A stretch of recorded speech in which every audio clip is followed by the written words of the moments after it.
మీకు ఇండైరెక్ట్గా మీకు ఇప్పుడు వరకు తెలియని ఒక బెనిఫిట్ నేను ఇక్కడ చెప్తాను. 100 గ్రాముల పుచ్చకాయ ముక్కల్లో 8 మిల్లీగ్రాముల ఐరన్ ఉంటుంది.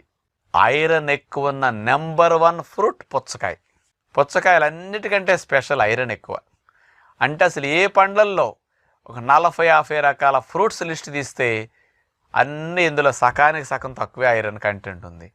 రక్తం తయారీకి కావలసిన ఐరన్ అనేది పుచ్చకాయల్లో బాగా రిచ్గా ఉంది.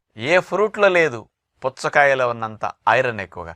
మనకు కావాల్సింది 28 మిల్లీగ్రాముల ఐరన్ ఒక రోజుకి, మ్యాక్సిమం 30 మిల్లీగ్రాములు. మనం తీసుకునే 400 గ్రాములు 500 గ్రాముల పుచ్చకాయ ముక్కలు అట్లా తిన్నామంటే 400 గ్రాములు వెళ్ళిపోతాయి. రోజు మొత్తానికి కావాల్సిన ఐరన్ ఇన్ని పుచ్చకాయ ముక్కలు తింటే వెళ్ళిపోతాయి అన్నమాట. అందుకని మీకు బ్లడ్ తగ్గకుండా ఐరన్ కంటెంట్ పుష్కలంగా ఉండాలి. కాబట్టి బ్లడ్ ఉత్పత్తికి బాగా